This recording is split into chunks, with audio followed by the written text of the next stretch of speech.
नमस्कार। आज हम बात करने वाले हैं यूएस, चाइना और ताइवान के बारे में। देखिए, हम चर्चा क्यों कर रहे हैं, क्योंकि बहुत ही इंपॉर्टेंट चीज होने वाली है जिससे पूरी दुनिया की नजर इस पर है और इससे वाकई जो इंडो पैसिफिक रीजन हो जाता है और साथ ही साथ वर्ल्ड ऑर्डर हो जाता है वो चेंज होता हुआ दिखाएगा।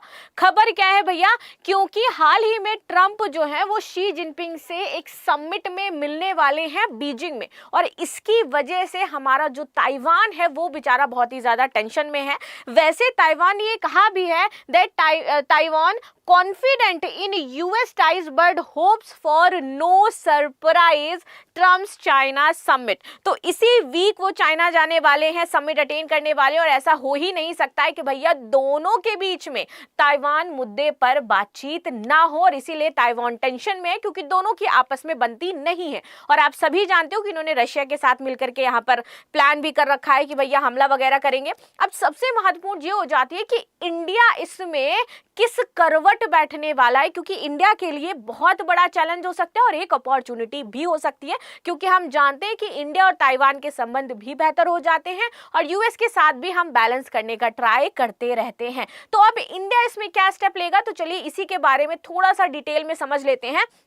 खबर ये थी कि इनका कहना था कि हमें पूरा भरोसा है ताइवान का कि वो जो यूएस हो जाता है वो किसी भी प्रकार का सरप्राइज नहीं देगा हमें, क्योंकि हमेशा ही वो हमारी मदद करता है। तो अब देखो ये मदद करता कैसे है, क्या क्या कर रहा है फिलहाल के समय में, और कौन से सरप्राइज की ये बात कर रहे हैं कि कहीं मुद्दा मतलब ताइवान से शिफ्ट होकर के चाइना की तरफ ना चला जाए। आप सभी को पता है कि यूएस इस समय ईरान वॉर से बाहर आना चाहता है, ठीक है, और बाहर आकर के उसने बोला है कि भैया मेरा पूरा फोकस इंडो पैसिफिक रीजन की तरफ होगा, चाइना की तरफ होगा। अब जिस सरप्राइज की बात ताइवान कर रहा है वो ये कह रहा है कि कहीं चाइना अमेरिका को कुछ बड़ी डील्स ना दे दे, चाहे वो डिफेंस सेक्टर को लेकर के ना दे, और सबसे बड़ी चीज आरईरीज हो जाती है जिसको लेकर के तो हमेशा ट्रंप पगला ही रहते हैं। अगर चाइना ने सप्लाई बंद कर दी तो ट्रंप का पूरा जो रक्षा क्षेत्र है वो कहीं ना कहीं शटडाउन होने के कगार पर आ जाता है। तो अगर आरईरीज को लेकर के कोई बहुत बड़ी डील दी गई तो कहीं ये हमारा रक्षा बजट कम ना कर दें, ताइवान को जो मिलिट्री सपोर्ट देते हैं कहीं वो कम ना कर दें, ये ताइवान का मुख्य मुद्दा हो जाता है। और ऐसा ट्रंप कर सकते हैं क्योंकि ट्रंप का कोई भरोसा नहीं कि कब वो कौन सा स्टेप ले। ट्रंप सेड भैया मुझे भी नहीं पता, मैं क्या करता रहता हूं, ठीक है। तो इसी की बात कर रहे हैं कि भैया हमें इस तरीके का कोई भी सरप्राइज नहीं चाहिए। दुनिया में अगर हम बात करें ताइवान हमारे लिए बहुत ही ज्यादा जरूरी भी हो जाता है, क्योंकि बेस्ट सेमीकंडक्टर का नाम लेते हैं ताइवान आता है, वैश्विक टेक इलेक्ट्रॉनिक्स में आगे आ जाता है ताइवान। अगर हम ताइवान में अस्थिरता बढ़ती है तो भैया वैश्विक अर्थव्यवस्था की जो चेन है वो बिगड़ सकती है, इसलिए ताइवान को स्थिर रहना बहुत ही ज्यादा जरूरी हो जाता है। प्लस अगर हम बात करें संभावित खतरों की, तो चीन अमेरिका के बीच में किसी भी डील को लेकर के परेशान है, और बातचीत होगी, डील होगी तो उसकी संप्रभुता पर खतरा आएगा, ये ताइवान जानता है, इसलिए वो परेशान हो जाता है। मुख्य जो उसने सीधा सीधा कंक्लूजन दे दिया है कि भैया हमें एक लोकतंत्र के तौर पर अमेरिका ने स्वीकार किया है, अमेरिका हमारे साथ ऐसा कुछ भी नहीं कर सकता है और अमेरिका हमारी मदद करेगा। अब चीन का रुख क्या हो जाता है, चीन हमेशा कहता है कि भैया जो ताइवान है वो तो हमारी टेरिटरी हो जाता है, ताइवान तो हमारा ही क्षेत्र है, और ताइवान को हम चाहे वो खुद ही आए और चाहे हम उस पर कब्जा करें, चाहे हम हमला करें, हम उसको तो लेकर के ही रहेंगे, और ये सबसे बड़ी चीज है यहाँ पर। अच्छा, अगर हम पास्ट में देखें तो यूएस ने कई बार जब ताइवान मुद्दा आया है तो शी जिनपिंग को यहाँ पर थ्रेट भी किया है, ये भी कहा है कि भैया आप थोड़ा शांति से बैठो, ज्यादा उछलो कूदो नहीं, वरना जो इसका आउटकम होगा शायद वो आपके लिए बेहतर नहीं होगा, ऐसे थ्रेट भी पहुंचाया है। अब यहाँ पर बात कर लेते हैं कि अभी प्रेजेंट समय में किस प्रकार की मदद यूएस करता है ताइवान की, और अगर ये जाते हैं विजिट पर कोई बातचीत हो सकती है तो किन किन चीजों पर खतरा आएगा, एक एक करके यहाँ पर हम पूरा डिस्कस करेंगे, चाहे वो मिलिट्री को हो, चाहे वो ताइवान रिलेशन एक्ट हो जाए हमारा, चाहे स्ट्रैटेजिक चीजें हो जाए। शुरुआत करते हैं हम मिलिट्री को लेकर के। देखो यूएस क्या करता है, वो ताइवान को सैन्य सहायता देता है। इस सैन्य सहायता में वो पता है सबसे इंपॉर्टेंट चीज क्या क्या देता है, वो उसको देता है फाइटर जेट्स, साथ ही साथ देता है मिसाइल, टेक और हथियार सिस्टम, पूरा का पूरा आधुनिक हथियार सिस्टम से ताइवान को लैस कर दिया है यूएस ने, ताकि फ्यूचर में अगर कोई भी दिक्कत आए तो वो अपना इतना कैपेबल हो कि उससे लड़ पाए, ये देता है। दूसरा अगर मैं बात करूं तो आप देखोगे एक कानून है 1979 का, ये जिसकी बात हम कर रहे हैं, ताइवान रिलेशन एक्ट, 1 जनवरी 1979। ये एक्ट यूएस लेकर के आया था यहां पर ताइवान के साथ, और इसमें डायरेक्टली क्लियरली मेंशन है इस एक्ट में, क्या है, to help maintain peace, security and stability in the Western Pacific and to promote the foreign policy of United State by authorities to continuation of the commercial, cultural and the other relation between the United State and the people of Taiwan for the purposes. तो यहाँ पे बोला गया है कि भैया हम piece, security and stability की कामना करते हैं, किसके बीच में, यूएस एंड ताइवान के बीच में, तो वो हम हमेशा इनकी मदद करेंगे स्टेबिलिटी के लिए भी। और ये क्लियरली मेंशन है, मतलब बोल्ड शब्दों में इसमें लिखा हुआ है इस एक्ट में, तो इससे ये समझ में आता है कि खुले तौर पर यूएस ने कह रखा है कि अगर कभी भी तुम्हें जरूरत पड़ी किसी भी चीज में, then I am here, and that's why Taiwan ने बोला कि भैया हमें पूरा, हम कॉन्फिडेंट हैं कि हमें कोई सरप्राइज नहीं मिलने वाला है। लेकिन हम कुछ कह नहीं सकते इस मुद्दे पर, क्योंकि ट्रंप किस करवट ऊट बदल करके बैठेगा ये नहीं पता। ठीक है, आगे आते हैं स्ट्रैटेजिक रणनीति की। अगर हम अस्पष्टता की बात करें तो इसलिए थोड़ा सा प्रॉब्लम रहती है। देखो, यूएस एक तरफ सपोर्ट तो करता है, लेकिन यूएस कभी खुल करके नहीं कहता है कि अगर तुम्हारे ऊपर हमला किया तुम यहाँ पर चाइना ने, तो हम पूरी तरीके से युद्ध में आएंगे या तुम्हारा युद्ध में आकर के तुम्हारे साथ युद्ध लड़ेंगे। तो ये थोड़ी सी दिक्कत है, यूएस जानबूझ करके साफ नहीं कहता कि चीन हमला करेगा तो सीधे युद्ध करेगा या नहीं, ये यहाँ पर प्रॉब्लम है, और इसको लेकर के थोड़ी सी अनसर्टेनिटी रहती है ताइवान के मन में भी। प्लस यहाँ पर अगर हम पॉलिटिकल एंड डिप्लोमेटिक सपोर्ट की बात करें तो यूएस के कई हाई लेवल नेता यहाँ पर ताइवान में विजिट करते रहते हैं, चीन पर दबाव से संबंधित जो चिंता है उसको जताते रहते हैं। साथ ही साथ यहाँ पर इकोनॉमिक एंड टेक सपोर्ट की बात करूं तो भैया सप्लाई चेन में इंपॉर्टेंट हो जाता है ये। ताइवान की कंपनियां यूएस में निवेश करती हैं, इसलिए भी यूएस बहुत ज्यादा कंसर्न दिखाता है। प्लस अगर हम बात करते हैं स्टेबिलिटी एंड ताइवान स्टेट की, तो भैया इंपॉर्टेंट है ये शांति के लिए, एक तो स्थिरता चाहिए और दूसरा यहाँ पर शांति बनाए रखना चाहते हैं, किसी भी प्रकार के बल का प्रयोग नहीं करना चाहते, एंड सेल्फ डिफेंस सपोर्ट में यूएस हमेशा आगे रहता है ना।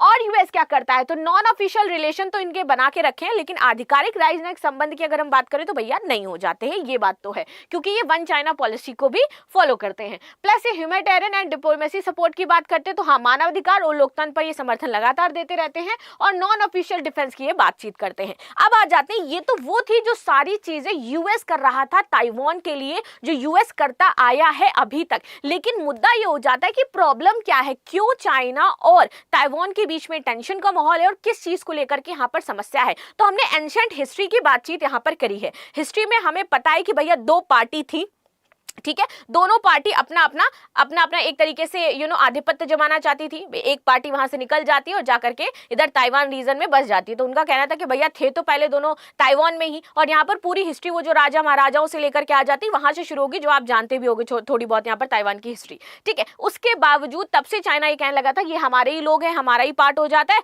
और इनका कब्जा ये हमारे ही कब्जे में है, इस तरीके से बातें होती थी।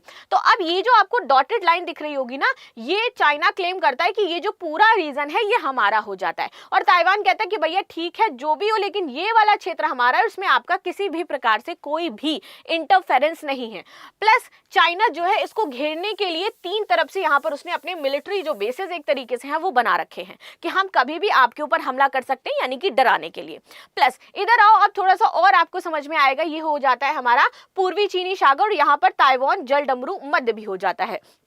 ठीक है, इधर Bharat, Bangladesh, Myanmar and Vietnam, और इधर पूरा चाइना रीजन है। तो सबसे इंपॉर्टेंट इसलिए भी हो जाता है कि भैया यहाँ पर अगर हम बात करें व्यापारिक क्षेत्र, क्योंकि हाल ही में चाइना ने पता है क्या किया था कि इसको पूरी तरीके से, जैसे क्यूबा को यूएस ने कट कर रखा है किसी भी प्रकार की आर्थिक सहायता, तेल इस तरीके का, वैसे ही जब एक तेल का जहाज इधर आ रहा था ताइवान की तरफ, तो उसने बोला कि भैया हम चेकिंग किए बिना आपको नहीं जाने देंगे, और इस तरीके का एक पूरा ये लॉ लेकर के आने वाले थे, लेकिन फाइनली वो हो नहीं पाया। और धीरे धीरे करके ये ऐसे ही क्या करते कि वहां पर जहाज की पहले ये चेकिंग करते, फिर उसको रोकते, फिर बोलते बिना हमारी परमिशन के कोई भी चीज ताइवान जाएगी नहीं, ना ताइवान से बाहर एक्सपोर्ट होगी। तो ऑफकोर्स दिक्कत होने लगती वहां पर ताइवान को, क्योंकि इकोनॉमिकली ताइवान टूटा और इससे वो उस पर कब्जा कर लेता, क्योंकि डायरेक्ट कब्जा करने में चाइना को थोड़ा सा इशू है। वो सोचता है कि सारे नेशन उसके खिलाफ आ जाएंगे, तो क्यों ना धीरे धीरे धीरे करके क्या करें, हम उसको जो सपोर्ट मिल रहा है उसको कम करें। और यही सपोर्ट, जिस सपोर्ट की अभी मैं बात कर रही हूं कि वो चाहता है इस स्ट्रैटेजी को फॉलो अप करने वाला, वही वो यूएस के साथ इस मीटिंग में डिस्कस करने वाला है। और इसलिए ताइवान यहां पर परेशान है, क्योंकि ताइवान जान चुका है कि चाइना डायरेक्ट हमला तो नहीं करेगा, लेकिन धीरे धीरे धीरे करके उसके जितने भी एड और सपोर्ट है उसको कट करेगा, ताकि उसके पास कोई ऑप्शन ही ना बचे ताइवान के कि वो चाइना के साथ जाकर के मिल जाए। चलो, अब इसी बीच आप देखोगे कि ये काम इन्होंने धीरे धीरे करना शुरू कर दिया। जैसे मैंने बताया ना कि ये नेशंस के साथ मिलकर के बातचीत करेंगे कि भैया ताइवान का सपोर्ट आप मत किया करो, धीरे धीरे ये जो भी सामान आवाजाही होता है उसके जहाज चेक करके उसको रोकेंगे। प्लस यहाँ पर इन्होंने ताइवान की जो पॉलिटिक्स है वहां पर भी ये घुस गए हैं। अब हम बात कर लेते हैं कि भैया इंडो पैसिफिक रीजन में इससे क्या चहल पहल होगी, क्या इंडिया के पास एक खुला फील्ड है अब चाइना को टैकल करने के लिए, क्योंकि हमें ये पता है कि चाइना पाकिस्तान को एज अ प्रॉक्सी यूज करता है इंडिया के खिलाफ। तो क्या अब इंडिया के पास पूरा का पूरा ये फील्ड होगा कि भैया हम ताइवान को यूज करें चाइना के खिलाफ, क्योंकि बहुत ही कम दूरी हो जाती है, हम अपने बेसिस वहां पर बनाएं और उसको वैसा ही यूज करें जैसे पाकिस्तान को चाइना यूज करता है। और हाल ही में आपने देखा होगा, कल ही खबर आई थी कि चाइना ने एक्सेप्ट किया था कि हमने जो है वो इनको J-10 मिसाइल भी दी थी अपनी, और साथ ही फाइटर जेट दिया था हमने J-10, और साथ ही साथ हमने इनको लोकेशंस नेविगेशंस भी दी थी। तो इसलिए now India is a main player between the China and the Taiwan. हम इसे फुल फ्लेज एक अपने फायदे के लिए यूज कर सकते हैं, क्योंकि अगर ताइवान का भरोसा यूएस से उठा, जो कि वो कह रहा है हम कोई सरप्राइज एक्सपेक्ट नहीं कर रहे हैं, लेकिन अगर बाई चांस मिल गया इस मीटिंग में, तो इंडिया एक बड़ा डिप्लोमेटिक गेम भी खेल सकता है, एक बड़ा जो चेंज है वो भी इंडो पैसिफिक की सुरक्षा के लिए ला सकता है, क्योंकि इंडो पैसिफिक में भी तो चाइना अपनी बढ़त बना रहा है ना। तो हम ताइवान को टैकल करके ये मुद्दा सॉल्व कर सकते हैं, यानी कि पावर बैलेंस कर सकते हैं। सिंपल सी बात है।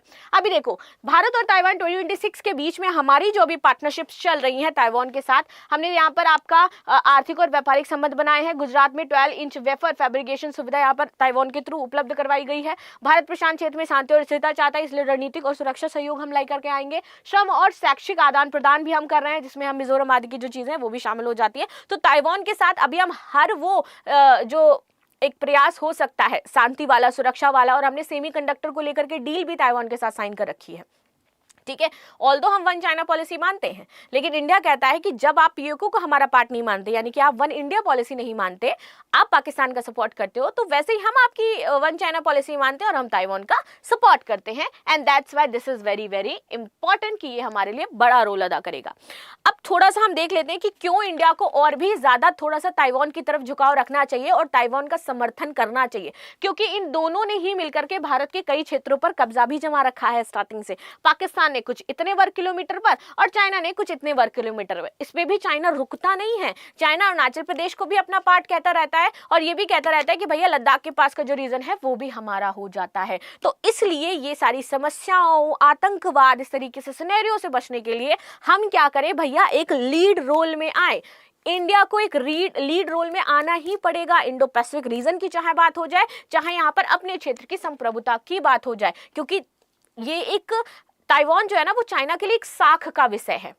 साख समझते हो ना, इज्जत का विषय है। और अगर उसको लेकर के हमने यहाँ पर कॉम्प्रोमाइज कर लिया चाइना से, तो कभी भी इंडिया को कोई प्रॉब्लम नहीं होगी। और इससे हम जो कह रहे हैं ना कि क्या नया वर्ल्ड ऑर्डर क्रिएट होगा, क्या ये सारी की सारी अभी की चीजें वॉर की तरफ मुड़ जाएंगी? नया वॉर क्या इंडो पैसिफिक में भी हो सकता है? मान लीजिए बातचीत उस लेवल पर नहीं हुई या फिर कोई समस्या हो गई, तब क्या होगा? तो अब इसी बीच ये संबंधों को भी डिसाइड करना है कि भैया इंडिया जो है यूएस के साथ रहने वाला है, इंडिया क्या करने वाला है चाइना के साथ, कैसे अपने आप को बैलेंस करने वाला है। और अगर हम इस एशिया रीजन्स की बात करें तो भैया 4 नेशन है, यहाँ पर 1 एशियन है, मैनी चैलेंजेस आपको देखने को मिल जाएंगे। And now India is an lead role कि वो अपने आप को भी साबित कर सकता है और इसके साथ इनको बैलेंस भी कर सकता है और चाहो तो इनको यूज भी कर सकता है इनके खिलाफ। And that's why this is going to be a very very important, जहां पर India is a bridge nation between two nation. India बहुत सारे नेशंस के बीच में ब्रिज नेशन है ड्यू टू देयर डिप्लोमेसी,